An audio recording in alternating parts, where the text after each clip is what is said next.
Bonjour tout le monde, j'espère que ça va bien. C'est Sébastien d'Audiostop Disquaire. Aujourd'hui, je vais poursuivre avec une capsule de suggestions musicales. Donc, c'est des découvertes que j'ai faites dernièrement et d'autres un peu moins récemment, mais je voulais vous les partager. Donc, on va commencer ça maintenant. Le premier album que je voulais vous parler aujourd'hui, c'est un album sorti en 1970. En fait, c'est un peu spécial parce que c'est un album posthume. Je voulais vous parler de cet album-là, Tell the Truth de Otis Redding. Donc, j'ai découvert Otis Redding dernièrement, en fait, en écoutant cet album-là. C'est un gars que j'avais connu avec ses collaborations avec Jimi Hendrix, entre autres, mais je m'étais jamais vraiment attardé vraiment à son œuvre et à ce qu'il a produit dans sa courte carrière, faut le dire. J'ai vraiment été accroché par le son de sa voix. C'est un super chanteur vraiment de soul. On le sent là qu'il est très très investi dans ce qu'il chante. Donc j'ai vraiment accroché aussi sur le son rauque un petit peu de sa voix. Le timbre est vraiment intéressant. Donc, juste pour vous parler un peu plus de cet album-là, dans le fond, c'est le 10e album de Otis Redding, le 4e sorti après sa mort en 1967 à l'âge de 26 ans. Un accident dramatique d'avion, donc vraiment une courte carrière pour Otis, mais il a réussi à se tailler une place quand même incroyable. On l'appelle le King du Soul. Donc, James Brown est le Godfather du Soul, mais Otis Redding est vraiment le King du Soul. L'album a été enregistré en 67. C'est vraiment un excellent album. La voix d'Otis sur cet album-là est incroyable d'un bout à l'autre. C'est excellent. Les chansons sont vraiment traînantes. Bref, c'est un album de soul vraiment réussi si vous aimez le genre. Comme je vous disais, je ne connaissais pas vraiment avant d'écouter cet album-là, mais j'ai accroché tout de suite, donc j'ai l'impression que ça peut vous arriver aussi.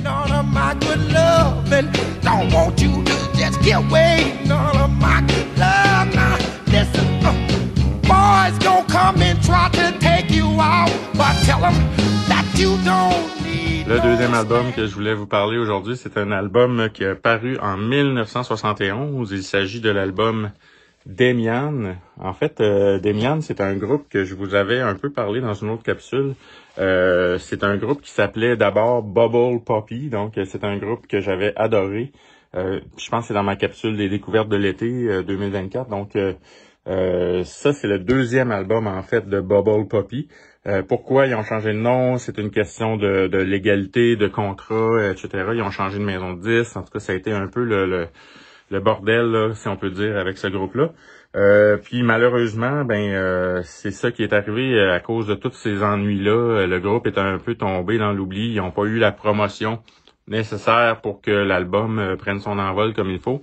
Mais croyez-moi, c'est vraiment un excellent album, même presque meilleur que le premier. Donc on est dans la même veine là, rock psychédélique avec des accents de rock progressif, puis même du folk aussi. Des fois c'est plus calme comme rythme, mais c'est vraiment super bon. Moi, je vous recommande vraiment cet album-là aussi. Il y a des riffs de guitare très accrocheurs. C'est pas facile à trouver comme album, malheureusement, parce que maintenant c'est très très prisé des collectionneurs, mais il y a quelques rééditions un peu plus abordables là, qui existent. Donc, je vous recommande fortement l'album Demian.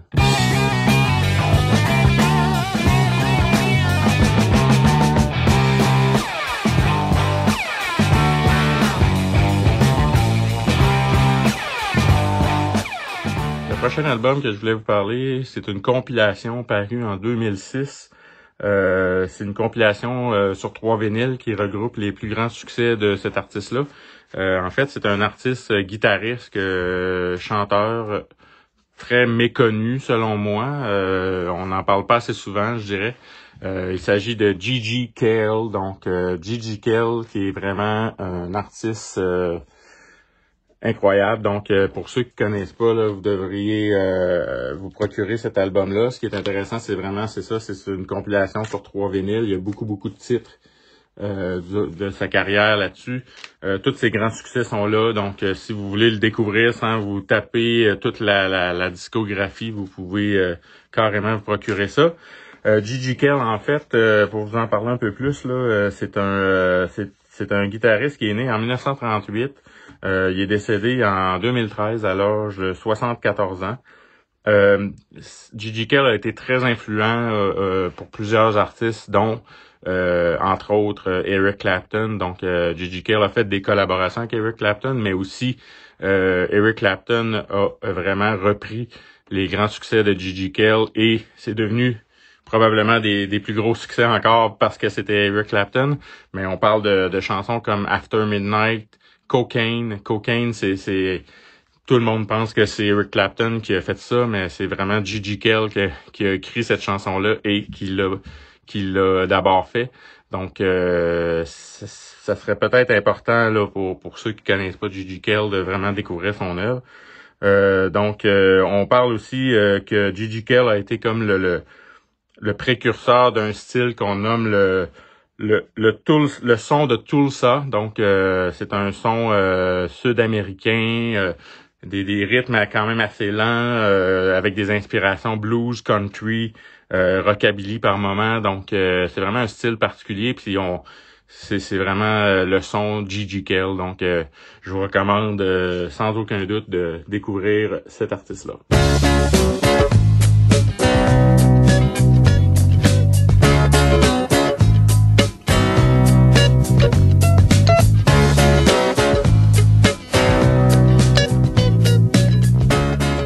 Poursuis maintenant avec quelque chose d'un petit peu plus rock, plus contemporain. En fait, c'est un album qui est paru en 2021.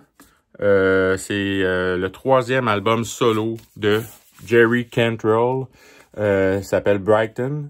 Pour ceux qui connaissent pas Jerry Cantrell est en fait, on le voit ici, là.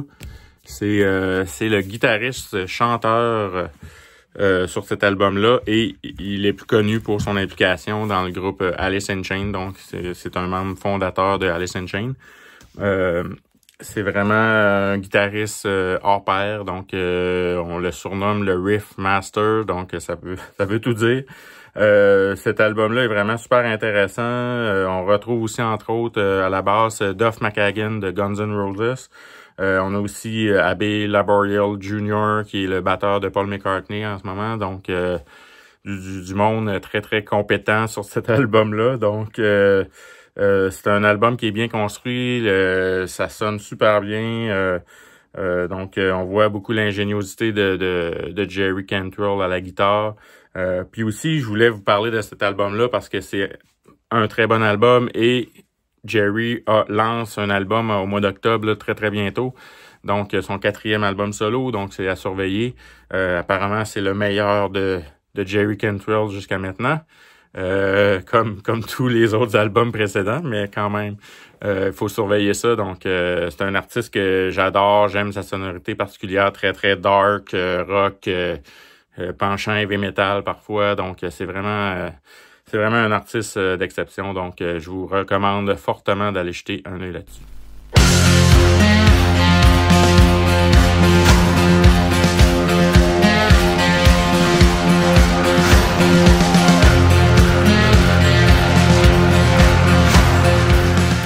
Le prochain album que je vais vous parler, c'est un album qui est sorti en 2021. C'est un de mes coups de cœur canadiens comme artiste, donc moi, j'adore cet artiste-là. Je l'ai vu environ 4-5 fois en spectacle, donc je suis un fan.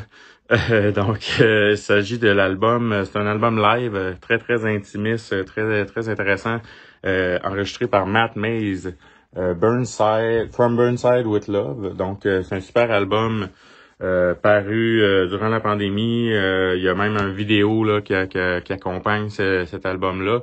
C'est une captation live d'un spectacle qui a eu lieu en 2018. Donc, je vous montre l'album. Là, j'ai l'album signé par Matt.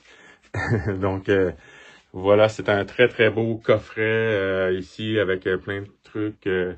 C'est un 3 vinyles. Donc, c'est un superbe album.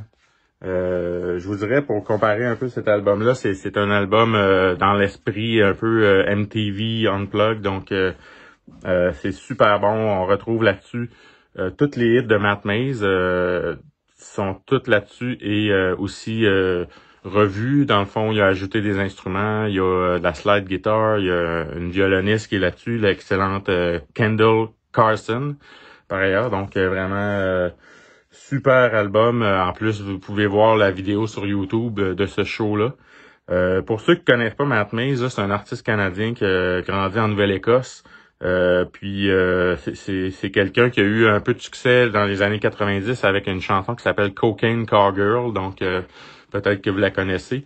Mais je vous invite vraiment à aller découvrir l'univers de Matt, là, très très folk rock, très très rock par moment, des fois plus folk.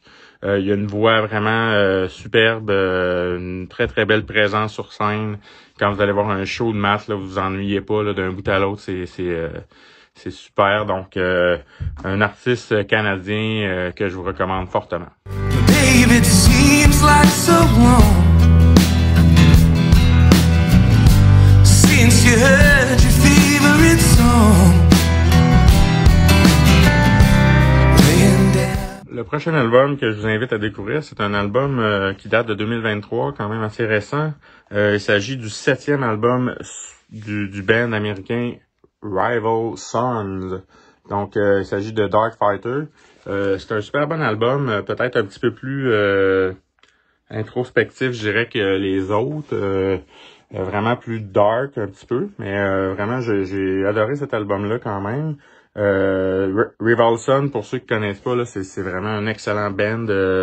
Le chanteur-guitariste Jay Buchanan est très, très, très solide et tous les musiciens qui l'entourent aussi. Donc, super band de rock qui est présentement en tournée partout tout le temps. Donc, ça marche vraiment bien leur truc. Donc, même que c'est ça cette année, pas cette année, mais en 2023, ils ont sorti 2 albums dans la même année, donc sont assez prolifiques.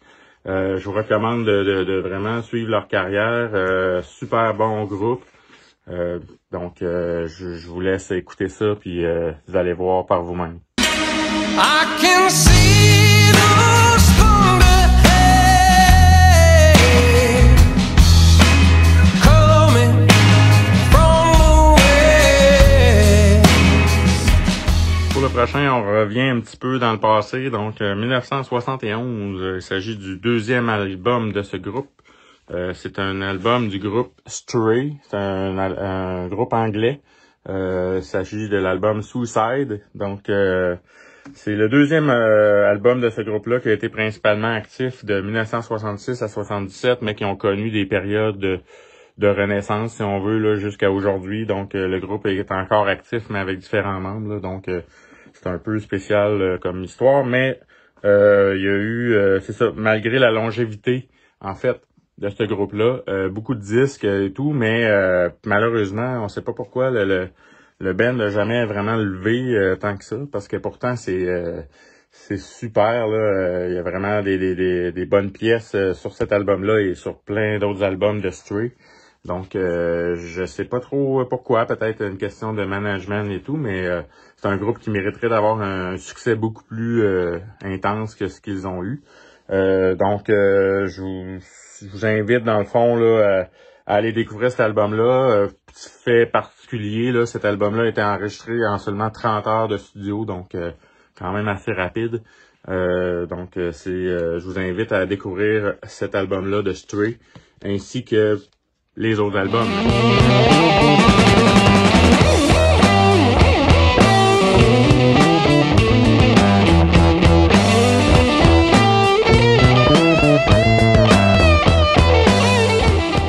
Terminer la capsule aujourd'hui avec un petit trésor caché du folk progressif québécois des années 70. Donc, il s'agit de l'album éponyme de June Warlock, sorti en 1976. C'est justement l'album éponyme de l'autrice, compositrice, aussi pianiste, flûtiste, etc. Donc, vraiment une femme... une musicienne accomplie. Pourtant, c'est son seul album en carrière, donc je sais pas pourquoi. Je sais qu'elle s'est redirigée dans une carrière là, de voix au cinéma et tout, là, donc Je sais pas. Mais bref, vraiment un trésor caché. Sur cet album-là, on retrouve des musiciens quand même renommés, dont sur une chanson, il y a Dennis Farmer, qui est le batteur d'Harmonium, en fait. Et puis, il y a aussi sur presque tout l'album Bill Gagnon à la basse, qui est le bassiste de blues de Villemort Blues Band. Donc, Villemort Blues Band, qui est quand même un band reconnu de Montréal des années 70. Donc, cet album-là, vraiment, ça a été un coup de cœur. Moi, je suis pas fan de rock québécois, de folk québécois, mais quand j'ai entendu cet album-là, vraiment très des belles compositions, des beaux arrangements, très complexes, la voix très intéressante. C'est un album qui je dirais, atmosphérique, élaboré, assez complexe. Comme je disais tantôt, c'est du folk progressif, mais on sent vraiment là, le côté rock progressif là, avec des arrangements, des envolées d'instruments, de solo, de piano et tout. Donc, la flûte par moment aussi. C'est vraiment super intéressant. Donc, si vous aimez le style comme Harmonium, des groupes folk de ce genre-là des années 70 du Québec, vous allez adorer cet album-là. C'est vraiment superbe. Donc, je vous le recommande fortement. Des amis ici, je comprends que t'es pas ben le goût de parler. Je te vois qui essaye de pas pleurer. J'espère que vous avez aimé mes recommandations d'aujourd'hui. Sur ce, je voulais simplement vous rappeler de nous suivre partout sur Facebook, Instagram et notre site web audiostopdisquaire.com. Donc, je vous invite fortement à venir partager avec nous sur YouTube aussi. Inscrivez-vous à la chaîne si c'est pas déjà fait. Activez la cloche de notification pour recevoir les nouvelles vidéos quand j'en sors une. Donc, vraiment, nous suivre partout. Puis aussi, n'hésitez pas à interagir avec nous là via les commentaires. Là, c'est toujours très apprécié. Je réponds à tout le monde. Donc, c'est vraiment cool de partager avec vous. La communauté grandit de plus en plus. On est rendu à 450 abonnés sur YouTube. Donc, c'est super le fun. On approche du 500. Donc, c'est vraiment cool. Donc, continuez à nous suivre. Et puis, sur ça, il me reste à vous souhaiter juste une bonne écoute. Et à la prochaine capsule.